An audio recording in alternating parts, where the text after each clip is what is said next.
আসসালামু আলাইকুম রহমতুল্লাহ। কেমন আছেন সবাই? আশা করি আল্লাহ সুবহানাহু ওয়া তাআলার অশেষ রহমতে ভালো আছেন। একটা নতুন ভিডিও নিয়ে আসলাম। বাইরে বৃষ্টি হচ্ছে, খুব ভালো লাগতেছে এটা দেখে। খুব সুন্দর একটা আবহাওয়া, মানে একটা ঠান্ডা বাতাস একদম আসতেছে গায়ে, এবং উপরে ফ্যান কিন্তু বন্ধ আছে।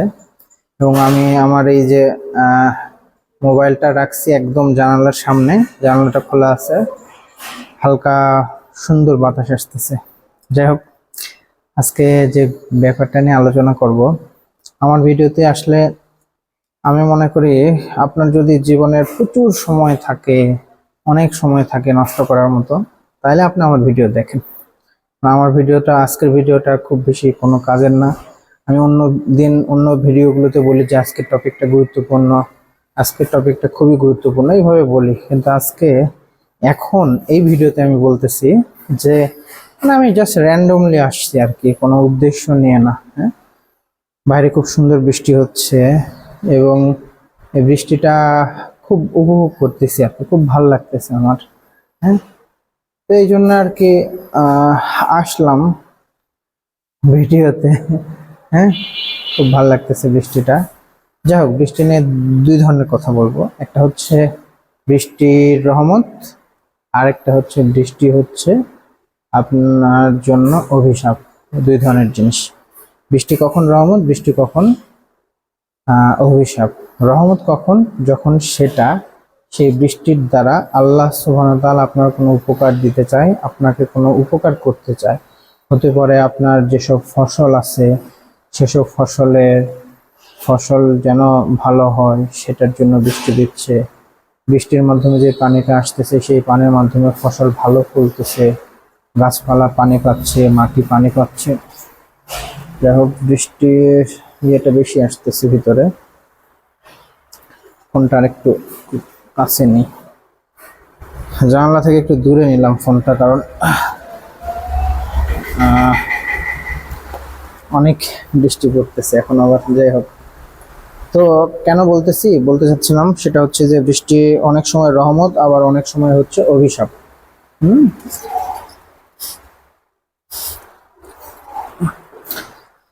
আচ্ছা, জানলাটা লাগাই দিলাম, প্রচুর বৃষ্টি আসতেছে। যাই হোক, কারেন্টও চলে গেল।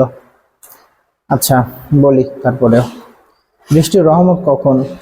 এই যে হ্যাঁ, রহমত হচ্ছে যখন আপনার ফসলের, বৃষ্টির রহমত কখন? যখন আপনার ফসলের জন্য বৃষ্টি হচ্ছে, বরকত নিয়ে আসতেছে, আপনার ফসলের ভালো ফসল হচ্ছে, আপনার গাছপালা যেসব আছে এগুলো ভালো ফলন হচ্ছে। আপনার ধরেন আপনি বাড়ি করছেন, বাড়ির ছাদে পানি দিতে হবে। হ্যাঁ, এগুলো ক্ষেত্রে পানি দেওয়া লাগতেছে না, বৃষ্টি হলে খুব ভালো হয় আর কি। এগুলো ক্ষেত্রে অনেক সময় উপকার হয়। এছাড়াও প্রচুর উপকার আছে, প্রচুর উপকার আছে বৃষ্টির মাধ্যমে। দেখা যায় যে নদ নদীতে, খাল বিলে মাছের উৎপাদন বেড়ে যায়। হ্যাঁ, এবং অনেক খাল বিল আছে যেগুলো শুকিয়ে থাকে, সেগুলো পরিপূর্ণ হয়ে যায়। আল্লাহ সুবহানাহু ওয়া তাআলার অশেষ নিয়ামত এই বৃষ্টির মাধ্যমে আল্লাহ সুবহানাহু ওয়া তাআলা আমাদেরকে দেন। বৃষ্টি কখন খারাপ? বৃষ্টি খারাপ কখন? অনেক সময় আল্লাহ সুবহানাহু ওয়া তাআলা বৃষ্টির মাধ্যমে অনেককে তার শাস্তির ফলস্বরূপ বৃষ্টি দেন, এবং এই বৃষ্টির মাধ্যমে বা এই যে আকাশ খারাপ, বিজলির মাধ্যমে অনেকের ক্ষতিও হয়ে যায় অনেক সময়। হ্যাঁ, এইগুলো ক্ষেত্রে হয়তো ক্ষতিকর। তো এই হচ্ছে ব্যাপার। যাই হোক, আপনারা বলেন আপনারা কে কেমন আছেন, যদি এটা কোনো লাইভ ভিডিও না। আচ্ছা, ধরেন আপনারা যেখানে আছেন না কেন, যে যেখানেই থাকেন, যে বয়সে থাকেন, এরকম ভাবে কি কখনো চিন্তা করছেন যে আসলে আমার তো দিন চলে যাচ্ছে, সকালে উঠতেছি, নাস্তা করতেছি, যারা ছাত্র আছেন বা চাকরির জন্য পড়াশোনা করতেছেন তারা পড়াশোনা করতেছি, স্কুলে যাচ্ছি, কলেজে যাচ্ছি বা কোচিং সেন্টারে যাচ্ছি। যারা চাকরিজীবী আছেন তারা সকালে নাস্তা করে একটা নির্দিষ্ট সময় তারা তার চাকরির জায়গায় চলে যাচ্ছে, অথবা যারা ব্যবসায় আছেন তারা নিজ নিজ ব্যবসা প্রতিষ্ঠানে চলে যাচ্ছে, ব্যবসায়িক জায়গায় চলে যাচ্ছে, যারা যানবাহন চালান তারা যানবাহনের কাজে চলে যাচ্ছে, যে যে কাজ করেন সেই কাজে চলে যাচ্ছে। দুপুর হচ্ছে, নামাজের সময় হচ্ছে, অনেকে নামাজ পড়তেছি, অনেকে নামাজ পড়তেছি না। এরপরে কি হচ্ছে, দুপুরে খাওয়া দাওয়া করতেছি, অনেকে শোয়ার সময় পাইতেছেন, একটু রেস্ট করার সময় পান, অনেকে সময় পান না। যার যেভাবে হোক দিন কিন্তু কেটে যাচ্ছে। দুপুর হচ্ছে, দুপুরের পরে বিকাল হচ্ছে, বিকেলে ছাত্রছাত্রীরা যারা আছেন বা যাদের একটু সময় হয় তারা হয়তো মাঠে একটু খেলাধুলা করতেছেন, অথবা যার মাঠে যাওয়ার সুযোগ নাই সে মোবাইলে হয়তো খেলাধুলা করতেছেন, কম্পিউটারে খেলতেছেন, মোবাইলে পাবজি খেলতেছেন, কল অফ ডিউটি খেলতেছেন, জেনশেন ওই কি গেম আছে ওইটা খেলতেছেন, অথবা যারা কম্পিউটারে খেলেন, গেম খেলেন, কেউ ভ্যালোরেন্ট খেলতেছেন, কেউ কল অফ ডিউটি খেলতেছেন, আরো কত ধরনের গেম আছে খেলতেছেন। বিকেলের অনেকের কাজ শেষ হয়ে যায়, বাড়িতে চলে আসতেছেন, অথবা বিকেলের পর বিকেলে সন্ধ্যার সময় চায়ের কাপে বসতেছেন, বন্ধু বান্ধব মিলে আড্ডা দিচ্ছেন, অথবা কেউ ঘোরাঘুরি করতেছেন, খেলাধুলা করতেছেন। বিকাল পার হয়ে সন্ধ্যা হয়ে যাচ্ছে, সন্ধ্যা নামে আসতেছে, কেউ আসরে নামাজ পড়ছে বিকালে, কেউ পড়ে নাই, সন্ধ্যা আসছে, মাগরিবের ওয়াক্ত হয়ে গেছে, কেউ মাগরিবের নামাজ পড়তেছে, কেউ পড়তেছে না। অথবা অন্য ধর্মের কেউ যদি থাকেন তিনি তার ধর্ম কর্ম যেভাবে পালন করা দরকার সেভাবে পালন করতেছে, অথবা করতেছে না। এরপরে মাগরিবের ওয়াক্ত শেষ হয়ে যাচ্ছে রাতে, এরপরেও দেখা যায় অনেকে ডিউটিতে থাকেন, অনেকে কাজে থাকেন, ব্যবসা প্রতিষ্ঠানে অনেকে সন্ধ্যার পর থেকেও কাজে থাকতে হয়, থাকেন, রাত 8টা 9টা বেজে যায়। ছাত্রছাত্রীরা যারা থাকেন পড়াশোনা করেন, অথবা পড়াশোনা না থাকলে বন্ধু বান্ধবদের সাথে ঘোরাঘুরি করেন, আড্ডা দেন, পাবজি খেলেন, যার যেটা ভালো লাগে করেন।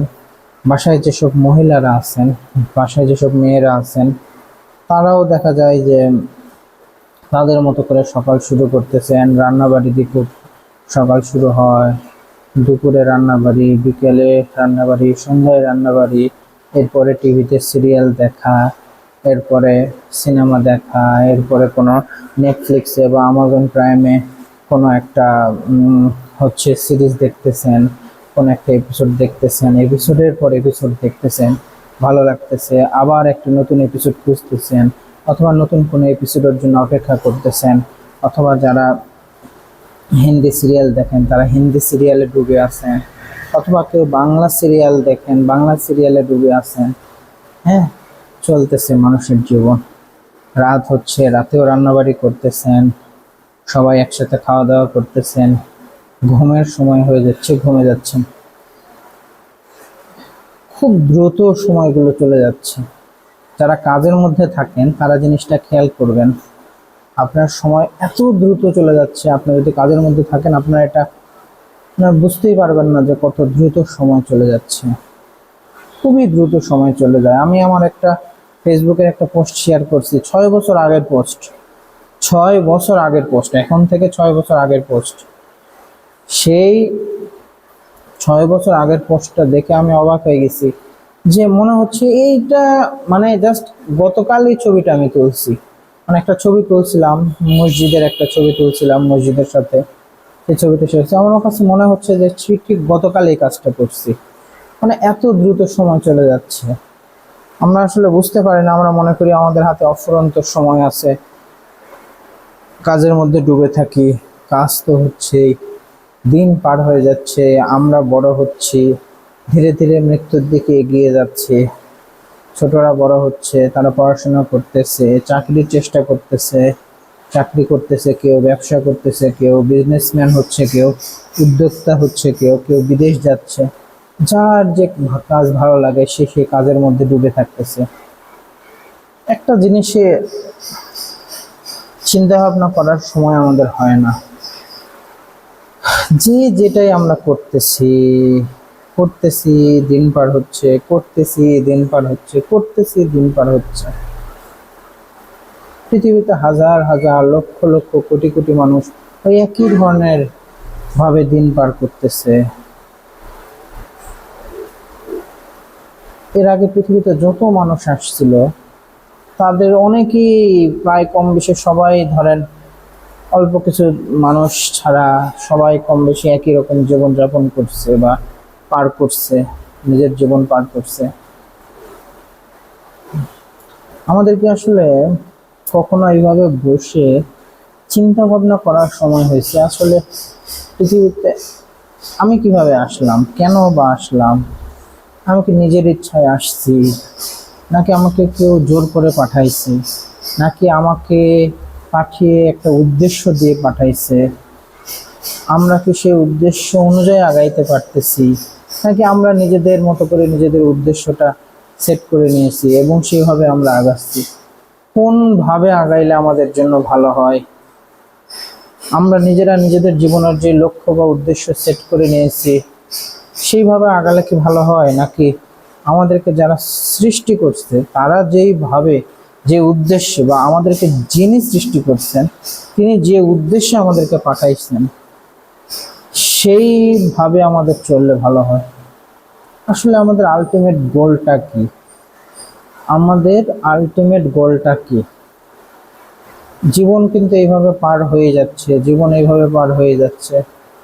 আমি যেই বয়সে আছি এই বয়সের মানুষ কম বেশি প্রতিটা দিন কোথাও না কোথাও মানুষ মারা যাচ্ছে। বলতে গেলে নিজেকে এখন মনে হয় যে আলহামদুলিল্লাহ বেঁচে আছি, এটা একটা মানে সৌভাগ্যের ব্যাপার। আমার থেকে কম বয়সে মানুষ আমার হাতের উপর দিয়ে কত মারা গিয়েছে, হাসপাতালে কত ডিউটি করছি, কত মানুষ হাতের উপর দিয়ে মারা গেছে, আমার থেকে বয়স্ক মানুষ মারা গিয়েছে, আমার থেকে কম বয়সে মানুষ মারা গিয়েছে, কত ছোট বাচ্চাকে বাঁচানোর চেষ্টা করছি, শেষ পর্যন্ত আর বাঁচাইতে পারিনি, সর্বোচ্চ চেষ্টা করেও শেষ পর্যন্ত আর বাঁচাতে পারিনি। আসলে মৃত্যুর কোনো নির্দিষ্ট কিন্তু বয়স নেই। আসার যে একটা সিরিয়াল আছে, যাওয়ার কিন্তু এই সিরিয়ালটা নাই। যাওয়ার যে সিরিয়ালটা নাই এইটাই বুঝতে আসলে আমাদের খুব কষ্ট হয়। ব্যাপারটা এমন যে আমার হঠাৎ করে আজকে ইচ্ছা হচ্ছে ব্যাপারটা চিন্তা করার, আমি হয়তো চিন্তা করতেছি, হয়তো আমিও এই ব্যাপারটা একসময় ভুলে যাব। আমি যে চিন্তা করতেছি বা আমি চিন্তা করছি এই ব্যাপারটা, এটাও হয়তো আমার মাথায় আর থাকবে না, হয়তো ভুলে যাব, আবার নিজের কাজের মধ্যে ব্যস্ত হয়ে পড়ব, সেই আবার হচ্ছে কাজ করব, নিজের পারিবারিক পরিবার সামলাইতে হবে, আত্মীয় স্বজন সামলাইতে হবে, নিজের কাজ সামলাইতে হবে। তারপরে এর মধ্যে কি থাকে, আমাদের জীবনে আসলে কি থাকে, এই তো কাজ। আপনি কাজ করবেন, আপনি নিজের পরিবার সামলাবেন, আপনি মাঝে মাঝে একটু বিনোদনের জন্য বাইরে যাবেন, কোথাও ঘুরতে যাবেন, অথবা দিনরাত 24 ঘন্টা বিনোদন তো মানুষের আছে, দেখবেন ফেসবুক আছে, ইউটিউব আছে, টিকটক আছে, স্ন্যাপচ্যাট আছে, আরো কত কি আছে, রিলস, শর্টস, কত কি আসলে আছে। নিজেদের সময় চলেই যাচ্ছে, কত দ্রুত পার হয়ে যাচ্ছে সময়।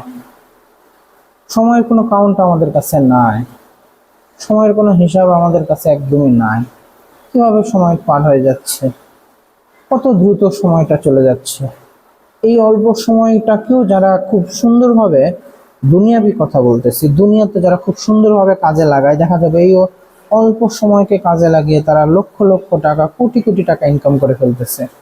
আবার এই সময়কে, অফুরন্ত সময়কে অনেকে কাজে লাগাইতে পারতেছে না, জন্য তারা কত কষ্টের মধ্যে জীবন যাপন করতে হচ্ছে, কারণ তারা সময়কে মূল্য দেয়নি, সময়ের সঠিক ব্যবহার করে নাই, এবং যার কারণে তাকে বিভিন্ন বিপদ আপদের মধ্যে পড়তে হচ্ছে।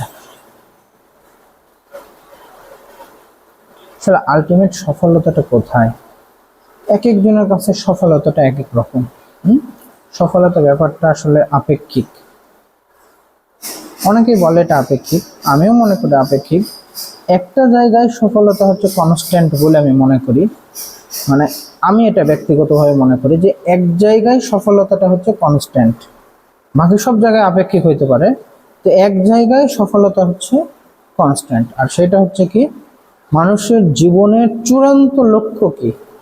এটা আমি যত মানুষকে জিজ্ঞেস করছি, আচ্ছা ভাই বলতে পারবেন, বা আচ্ছা বোন বলতে পারবেন আপনার জীবনের চূড়ান্ত লক্ষ্যটা কি আসলে, মানে ধরেন বিয়ে করছি, বাচ্চা পালতেছি, সংসার সামলাচ্ছি, রান্নাবাড়ি করতেছি, টিভির সিরিয়াল দেখতেছি, নেটফ্লিক্স, অ্যামাজন প্রাইম দেখতেছি, ফেসবুক চালাইতেছি, ফেসবুকের জন্য রিলসের জন্য রিলস তৈরি করতেছি, নাচ গান কত কি করতেছি, অথবা ইউটিউব শর্টস এগুলো দেখতেছি, কত সময় নষ্ট হইতেছে, অথবা বাজার করতেছি, দারাজে বাজার করতেছি, ইয়েতে বাজার করতেছি, অনলাইনে বাজার করতেছি, কত কি না করতেছি।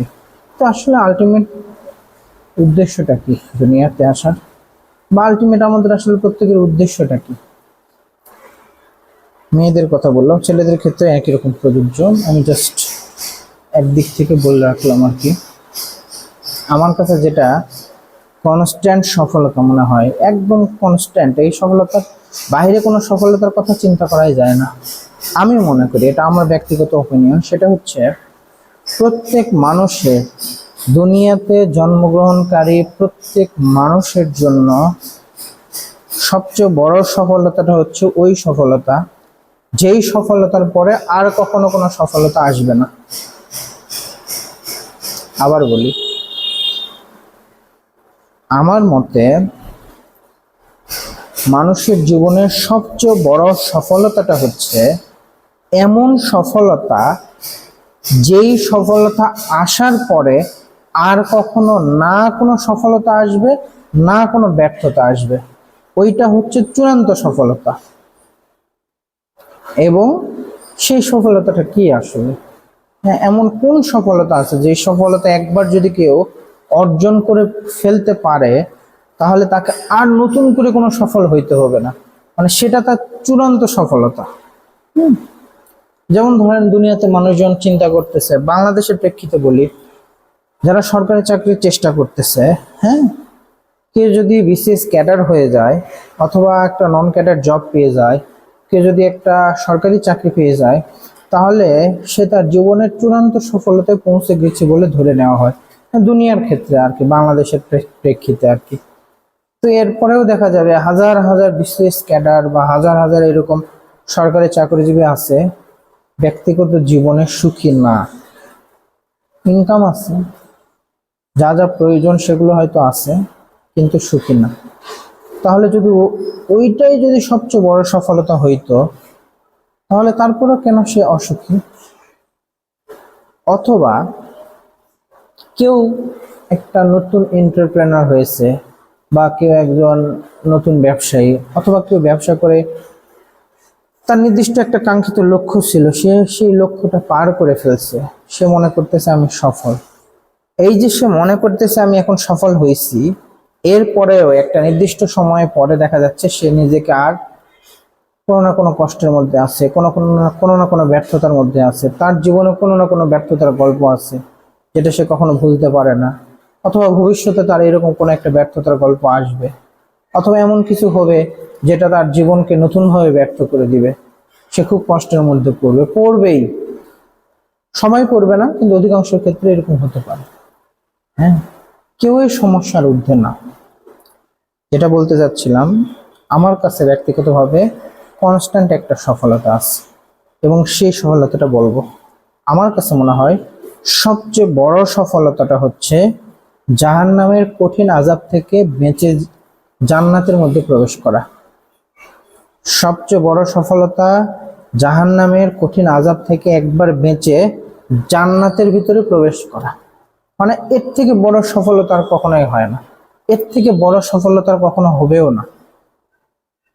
এবং কেউ যদি একবার বেহেশতের মধ্যে প্রবেশ করে ফেলে, কেউ যদি একবার জান্নাতের ভিতরে প্রবেশ করে ফেলে, সে কখনোই আর সেই জান্নাত থেকে বের হবে না, তাকে সেই জান্নাত থেকে আর বের করে দেওয়া হবে না। এবং এই জান্নাতের জিন্দেগিটা কতটুকু অফুরন্ত, অফুরন্ত, আনলিমিটেড। তাহলে এটা আমার কাছে মনে হয় সবচেয়ে বড় সফলতা, এবং আমাদের সফলতার মাপকাঠিটা ওইখানে হওয়া উচিত, ওইটাকে চিন্তা করে আগানো উচিত। মানে আমি আজকে বক্তৃতা দিচ্ছি মানে এই না যে আমি অনেক বড় কিছু হনরিলু হয়ে গেছি, ব্যাপারটা তা না। আমার মনে হইলো যে ক্যাজুয়াল একটা ভিডিও করি, ক্যাজুয়াল ভিডিওতে কিছু বলি, কি বলবো, এটাই বললাম। সবচেয়ে বড় সফলতা আমার কাছে এটাই মনে হয়। যে জাহান্নামের কঠিন আযাব থেকে বেঁচে জান্নাতে চলে যাওয়া, এটা সবচেয়ে বড় সফলতা। এর উপরে কোনো সফলতা নেই। আপনি যদি একবার জাহান্নামের কঠিন আযাবে ঢুকে পড়েন এবং সেটা কাফের বা মুশরিক হিসেবে ঢুকে পড়েন, আপনি তো আর বের হইতে পারবেন না সহজে। হ্যাঁ, কবে বের হবেন? আল্লাহ কবে চাইবে কবে বের হবেন আপনি? আল্লাহর দয়ার দিকে ফিরে নিজের গুনাহের জন্য তওবা করতে থাকা। আমি আজকে বলতেছি আমি আল্লাহর অনেক বড় ওলি হয়ে গেছি, ব্যাপারটা এরকম না। বলে রাখতেছি, আমার দ্বারা যদি কারো কোনো, আমার এই ভিডিওর দ্বারা কারো কোনো উপকার হয়, আলহামদুলিল্লাহ, আল্লাহর পক্ষ থেকে কোনো প্রতিদান পাবো। যদি কোনো উপকার না হয়, ঠিক আছে, এটা জাস্ট ক্যাজুয়াল ভিডিও করছি, এই তো। বৃষ্টি হচ্ছিল বাইরে, এখনো বৃষ্টি হচ্ছে। জানলাটা লাগিয়ে দিয়েছি, বৃষ্টিটা একটু জোরে পড়তেছিল, সেই জন্য এখন আমার বৃষ্টিটা কমছে, তাই জানলাটা খুলে দিলাম। এই তো সফলতা, দুনিয়ার সফলতা এখানে আটকানো। দুনিয়ার সফলতা মৃত্যু পর্যন্ত শেষ। মৃত্যুর পরে আপনাকে মনে করতে পারে মানুষজন, মনে করতে পারে সৎ উদ্দেশ্যে অথবা অসৎ উদ্দেশ্যে, নিজের ফায়দার জন্য অথবা অন্য কারো ফায়দার জন্য। আর সৎ উদ্দেশ্য হলে বলতে পারে মানুষটা ভালো ছিল। উদ্দেশ্য যদি কারো সৎ থাকে, বলতে পারে মানুষটা ভালো ছিল, আল্লাহ তাকে জান্নাত বেশি করুক।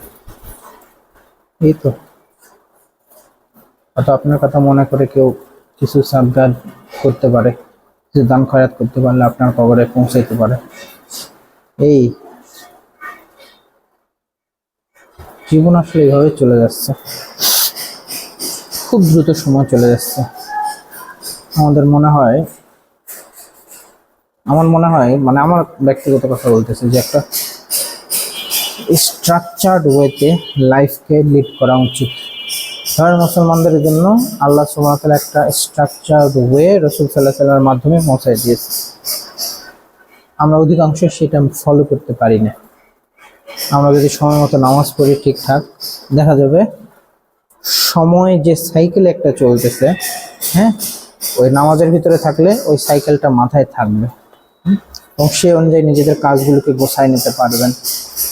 সে অনুযায়ী দিনে কমপক্ষে 5 বার করে আপনার ভিতরে রিমাইন্ডারটা আসবে যে হ্যাঁ, আমাকে কবরে যাইতে হবে, আমাকে মরতেই হবে। আর আমাকে যখন মরতেই হবে, তখন আমাকে যেহেতু 5 ওয়াক্ত নামাজ পড়তেই হবে, যেহেতু আমাকে মরতেই হবে, সুতরাং আমাকে কি করতে হবে? আমার গুনাহগুলোকে মাফ করে নিয়ে জান্নাতে যাইতে হবে। কারণ গুনাহ নিয়ে জান্নাতে যাওয়া এটা প্রায় অসম্ভব একটা ব্যাপার। আপনার গুনাহ আল্লাহ সুবহানাহু ওয়া তাআলা মাফ করে দিয়ে আপনাকে জান্নাতে দিতে পারেন, অথবা আল্লাহ সুবহানাহু ওয়া তাআলা যদি চায় যে না, আমি এই বান্দার গুনাহ মাফ করবো না, তাহলে ওই পরিমাণ জাহান্নামের আগুনে আপনাকে জ্বলতেই হবে, কোনো উপায় নেই। এর বাইরে কেউ নেই, কোনো সাহায্যকারী নেই, একজনই সাহায্যকারী, সেটা হচ্ছে এক আল্লাহ। মুসলমানদের এই একটা বিশ্বাস, আস্তিকদের এই একটা বিশ্বাসের কারণে অধিকাংশ আস্তিক তারা তাদের অনেক ধরনের যে চিন্তা আসে ভিতরে, এই চিন্তাগুলো শেষ পর্যন্ত থাকে না। এই একটা বিশ্বাসের কারণে এই চিন্তাগুলো থাকে না, চলে যায় যে আচ্ছা ঠিক আছে, আমার তো আল্লাহ আছে, বা আমার এখন খারাপ সময় চলতেছে, ঠিক আছে, আমার ভালো সময় আসবে, আল্লাহ তো দেখতেছে, সবর করি। অথবা অনেক ভালো সময় আসছে, আচ্ছা আল্লাহ তো দেখতেছে, কখনো খারাপ সময় তো আসতে পারে, শুকরিয়া আদায় করতেছে ভালো কাজে, ভালো সময়, আল্লাহ সুবহানাহু ওয়া তাআলা নিয়ামত আরো বাড়াই দিচ্ছে। অথবা বান্দাকে ইচ্ছা হচ্ছে পরীক্ষা করতেছে, কাউকে ক্যান্সার দিচ্ছে, কাউকে আরো খারাপ খারাপ রোগ দিচ্ছে, হ্যাঁ, পরীক্ষা করতেছে, কাউকে অন্য ধরনের বালা মুসিবত দিচ্ছে, পরীক্ষা করতেছে। আল্লাহ সুবহানাহু ওয়া তাআলা পরীক্ষা করতেছে। পরীক্ষা কিভাবে পাশ করতে পারবো এটা বলা আসলে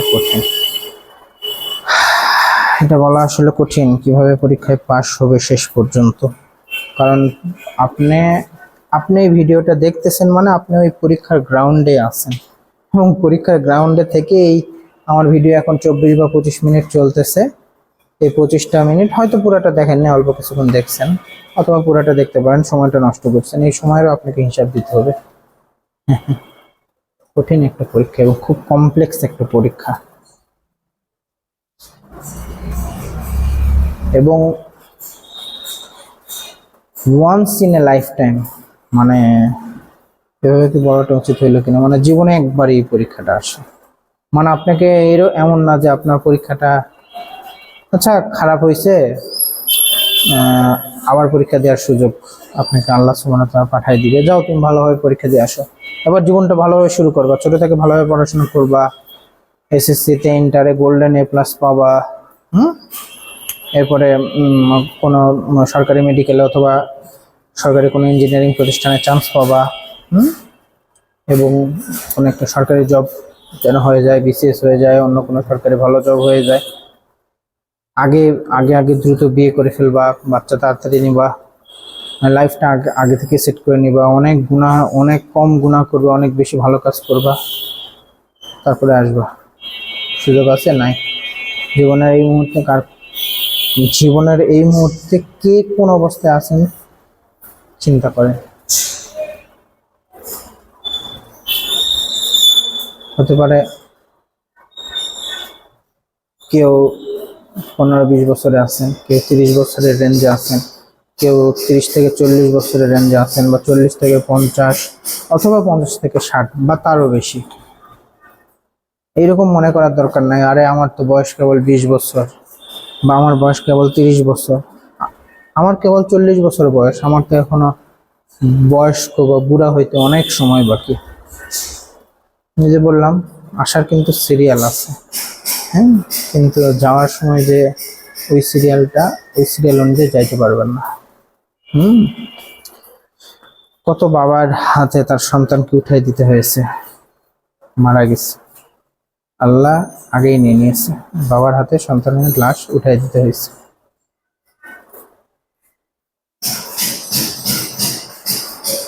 যাই হোক, পৃথিবীর পরীক্ষাটা আসলে খুব কমপ্লেক্স পরীক্ষা।